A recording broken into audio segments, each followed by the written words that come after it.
Welcome back to Yoga Express, your virtual stretch clinic that helps you move the body to still the mind. In case you're wondering where the 3 ohms at the beginning of our program disappeared, we've decided that for the episodes where Harinam Singh Khalsa, our special guest, comes on with us on air, he has this beautiful body music that he's allowed us to play through the program while we do the stretching. So we're going to save, I think there's quite a few ohms in there too, right? There's a few ohms. There are a few Actually, ohms. Actually, O-N-G Om, for us. Om. right. And actually that's something I want you to throw some light on in just a moment. To my extreme right, we have Lana Parr. Lana, you're very sporting. You're back for more punishment with Harinam. Harinam has been an amazingly supportive teacher. Lana and I were a little afraid, and I know I had good reason to be afraid because I've been on Harinam's episode several times before.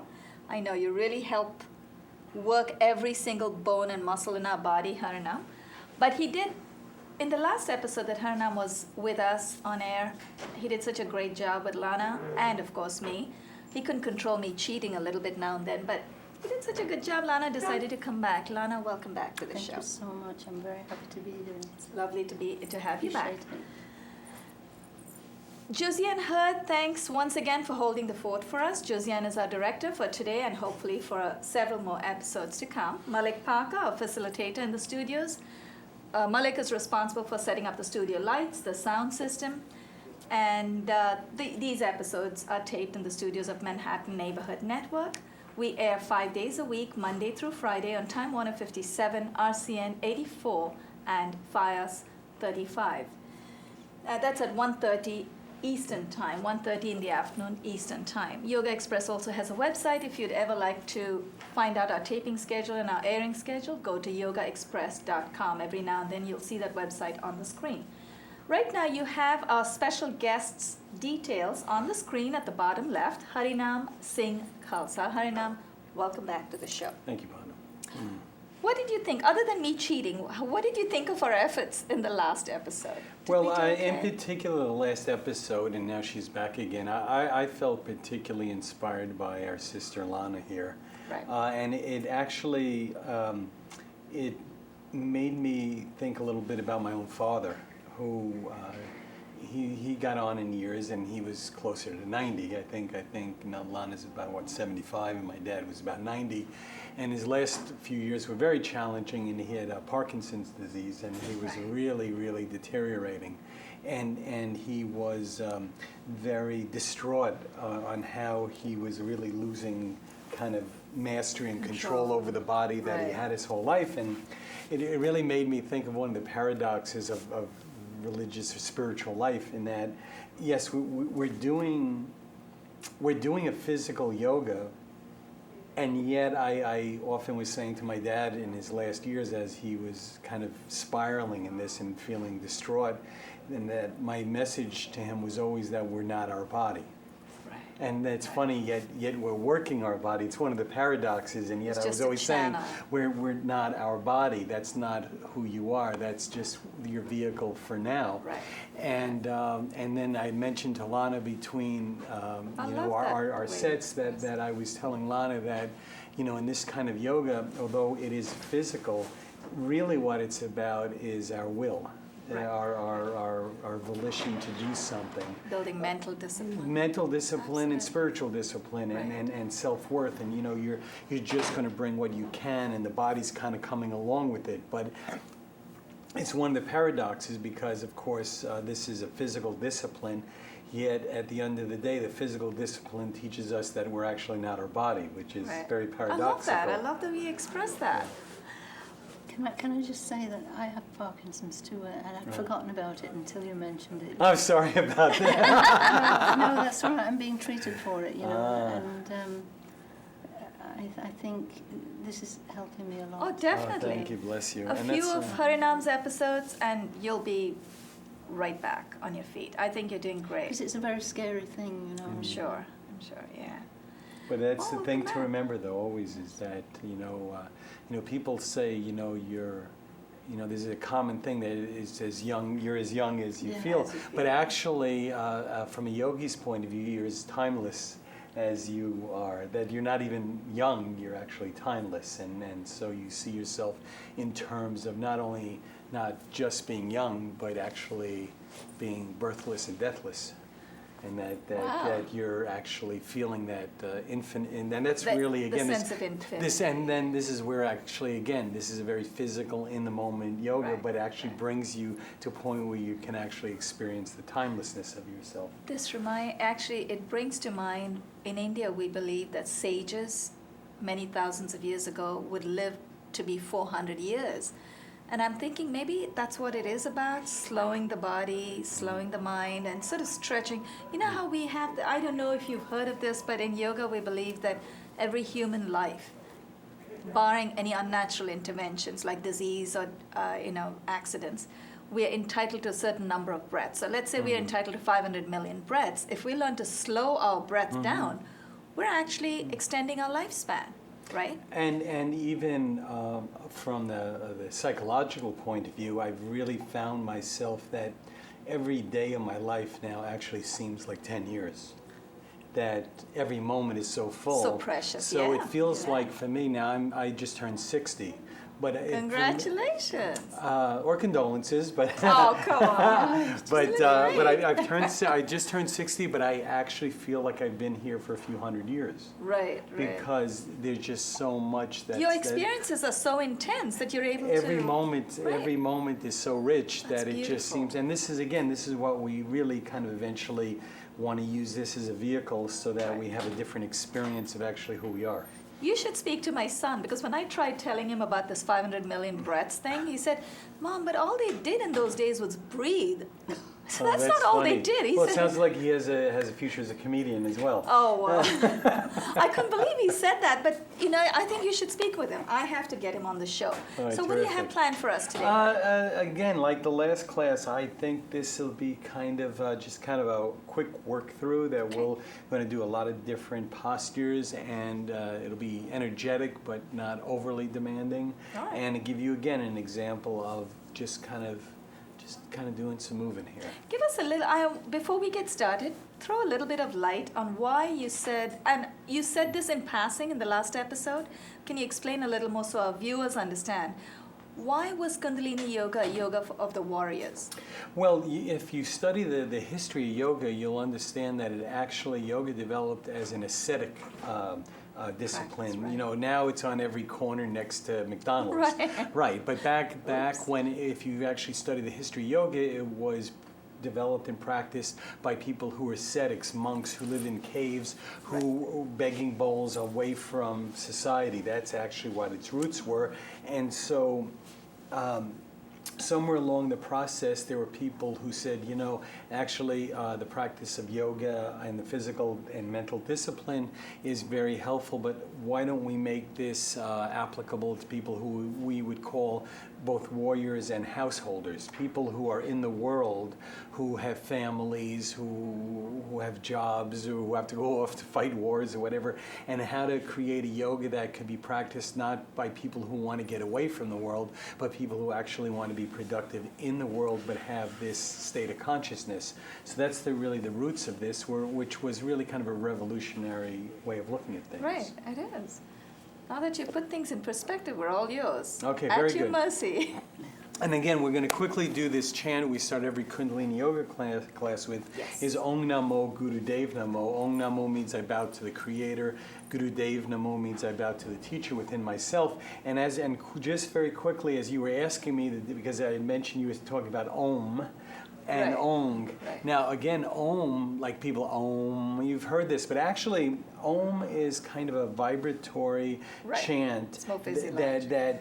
that puts you into contact with the divine, but it's actually a very etheric chant. So again, it was used by people who were ascetics, who actually were non-worldly. Ong, which is more like O-N-G, Ong, and your head kind of vibrates when you do it correctly, was actually, again, developed in this system to experience the divine, but in the finite. And that's the difference. So rather than it being kind of like a spacey Om, it's kind of a very worldly Ong. So it almost sounds like gong. which exactly, is vibratory. exactly, Oh. exactly. So it's while it's very divine, it's also grounding. Right. That's why we. So that's to. So I it's like like that. it's like the divine, the infinite, but actually in the world. So that's why we I use like that. Okay. So very quickly. So inhale, exhale, and inhale. Om Namo Gurudeva Namo. Om Namo Gurudeva Namo. Om Namo Gurudeva Namo. Inhale and exhale. And just for one moment, I think it's worth saying for the audience out there, it seems like we're chanting some strange thing from another planet. But actually, it's good to know, and in all aspects of your life, it's good to know that, again, what the history of this is. This has been practiced by people over thousands of years. And in doing this, in addition to everything else, we're really trying to show our respect and reverence for all those people who were before us, who gave us something. So this is what we would call the golden chain, that this connects us to all the teachers who've been really teaching this for thousands of years. So it gives us humility as well. Okay. Keep it unbroken. Okay, keep the chain unbroken. Absolutely. Exactly, that's the idea. We're sitting up straight. We're going to start out with a pranayama, very short. So we're going to take our hands like a karate chop and just cover your right nostril with your thumb. And eyes shut, and just breathe long and deep through the left nostril. Just the left nostril.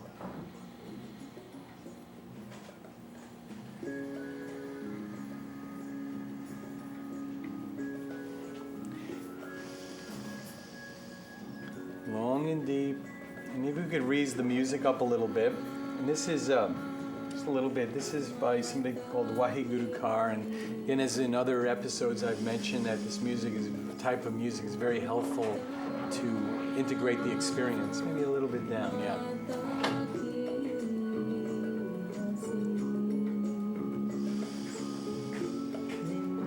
Okay, now cover the left nostril with the pinky, and now we're so turn the wrist and cover the left nostril with the pinky, and now long and deep breathing through the right nostril.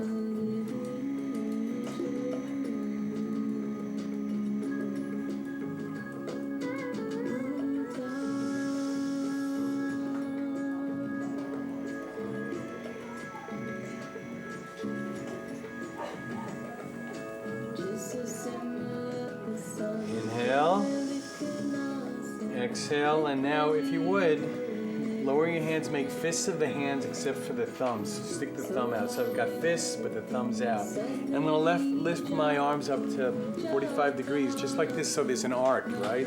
Just like so. And now we're going to do this very rapid breathing from the navel point and through the nostrils, called breath of fire.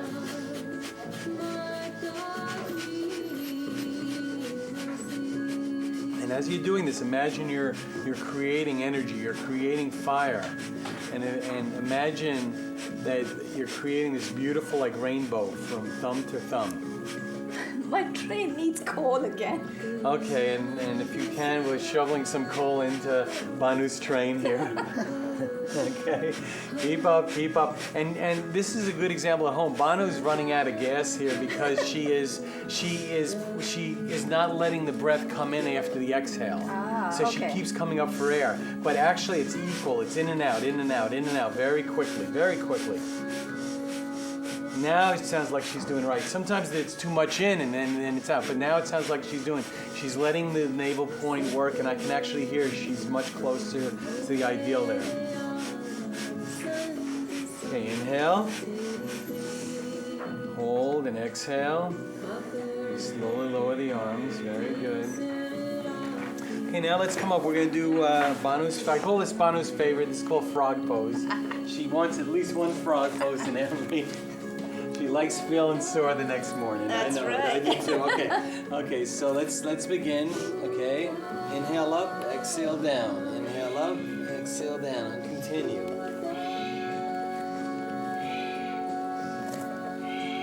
Very good. Everybody's moving. Again, Lana's very inspiring doing this. You know, she, having walked through this life as long as she has, the body's kind of a little betraying her, but even so, she's working it, she's moving, and the important thing is to keep moving so we don't get stiff. When we get stiff, that's when the problems set in. As long as we keep moving, the body's meant to move. Okay, now inhale. Exhale, now come standing up. Okay, there we go. Okay, and now we're going to do, and again, everybody's going to do it within their limitations, okay? So I'm going to inhale, lean back, and exhale, I'm going to try to touch the floor with my palms. And if you can, just come down as far as you can. So inhaling up, exhaling down. And you want to feel that stretch in the back of your legs. You don't want to bend your knees. The thing is to come down as far as you can with the legs straight. Very good. Inhale back and exhale forward. Great. So again, like in a lot of the Kundalini Yoga postures, we are putting together movement and breath. Okay, 30 more seconds. Very nice.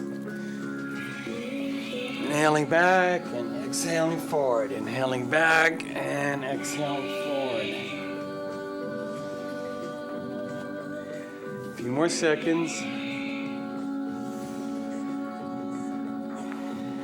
And inhale up. Very good. Exhale down and come down to the floor.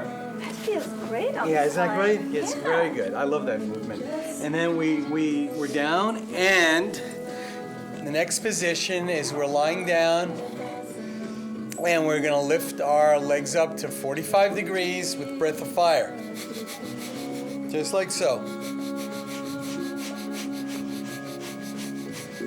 And tightening. You lie down if you can. Whoop, look out for your head. Whoop.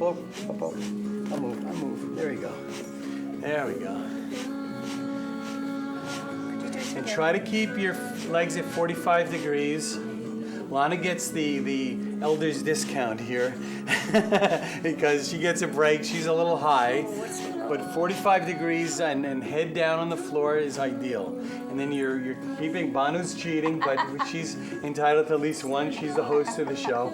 Oh, no, I shouldn't be cheating when my legs are getting tired. Another 15 seconds. Beautiful. Lana, you can see how inspiring she is, and she's challenged in these ways, but she's absolutely strong. Inhale and burns. exhale down. Okay, and can exhale down. That's a Very good slowly. burn. And now, Wow. are you familiar with shoulder stand? Yeah. Okay, all right, we're gonna roll and Lana, this may be tough for you, but if you can do it, fine. If not, do the best you can. We're gonna roll back and come up into shoulder stand, just like so. So you're gonna straighten the body and put the hands underneath the... You know what? Maybe I'll put my head towards the camera. Yes, that's right. It's maybe your better side. Okay, so... Because There we go. And very good. And Lana's given a very good demonstration too. That's the best she can do, but she's actually rolling on the spine and keeping her legs up. And if she keeps practicing, she'll actually someday be able to actually totally straighten out. But even this is very good. Okay, another 30 seconds. Okay, you can over another 30 seconds.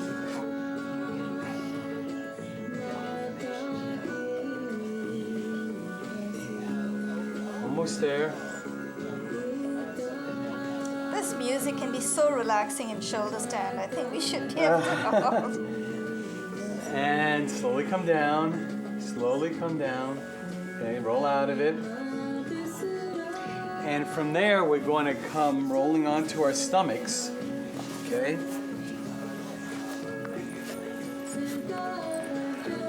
Okay, and then what we're going to do is something called half boat pose. So I'm going to lift up my left ankle. I'm going to reach back with my right hand. Oh, Okay, okay. and I'm just going to pull up my left leg. And I'm going to keep my chin on the floor. Okay, and do the best you can with this, okay? Just a few seconds. So left leg, Left leg, right hand. hand. Right hand on the left ankle, and just pick up your left leg if you can. And again, Lana's Again, moving, doing a great job coming down, and just, even if you could just lift your left ankle up, Lana, and just kind of reach back for it. Even if you can't totally reach it, that's okay.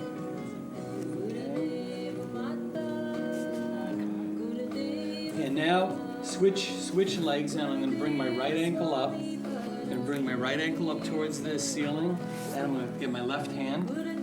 Exactly. Just pull up the right leg with the left hand.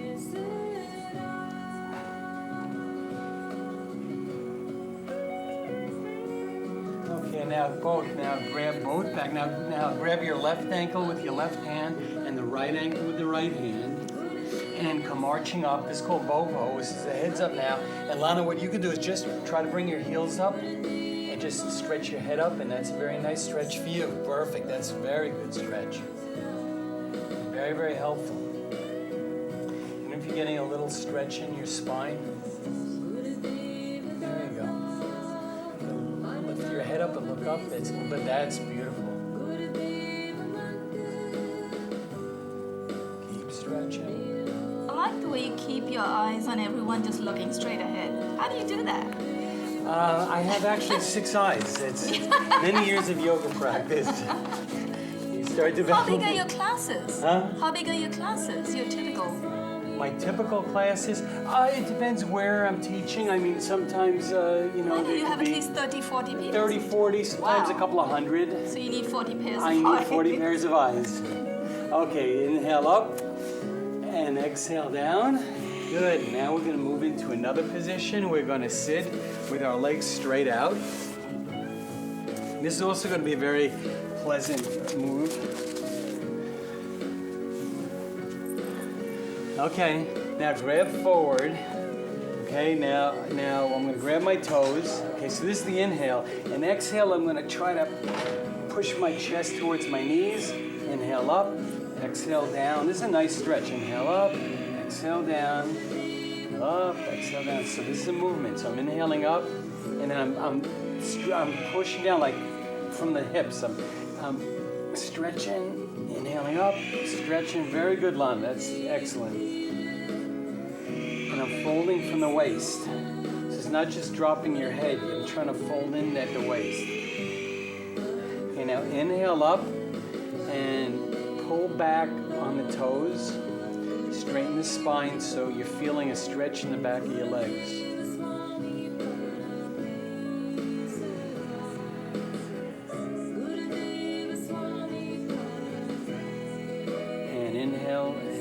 Back on the toes and release. Now come sitting on your heels if you can. Again, we're just kind of rushing through these lines, so don't feel pressured.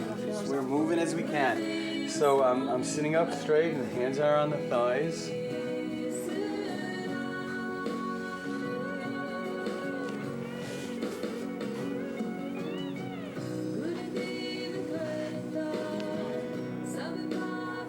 Very good, very good. That's fine. Anything you're doing is fine. You're doing a great job. From here, we're going to move into camel pose again. Did that last week. And again, just go back a little. Don't go all the way back because that may be too much for you. We're going to go and do breath of fire.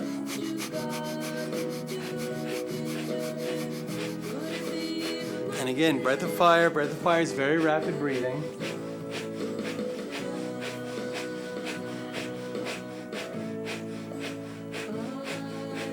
Okay, inhale. And exhale and come back to what we call easy pose, which is simple cross-legged position. And if you're having trouble doing that, the closest you can come to that. And then we're going to put our hands together. Overhead and stretch. Long, deep breathing.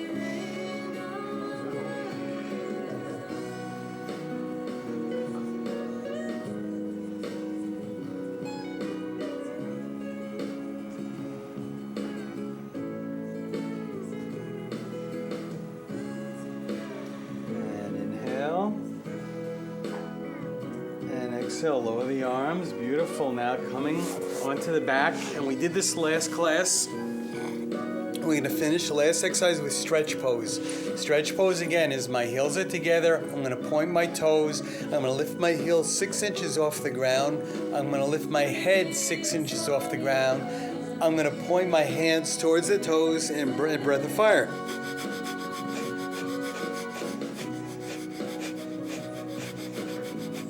Very good. Keep up, keep up. This is like one of the quintessential Kundalini yoga postures. This is good for everything. This gives you a lot of energy, strengthens your nervous system, balances you. It's really a fantastic exercise to do.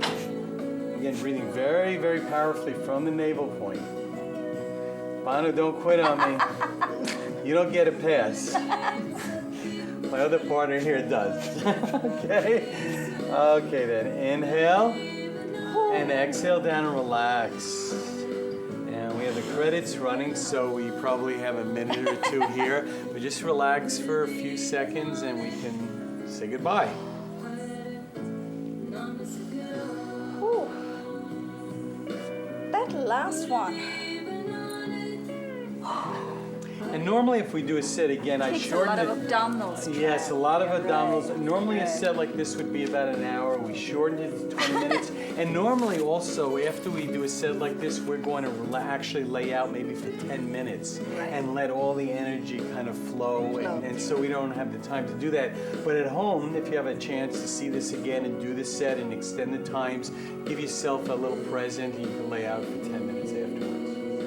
So just think of the reward. Yeah, there's always the reward. So we can walk. It's always the reward. That's the best part. That's the best part of the set for me. I think I really need to work on my abdominals because they're not strong enough to hold it. And I'm just thinking if I did the full class That's with right. you. 3 minutes for each of those. Yeah. Wow. Lana, you ready to come with me?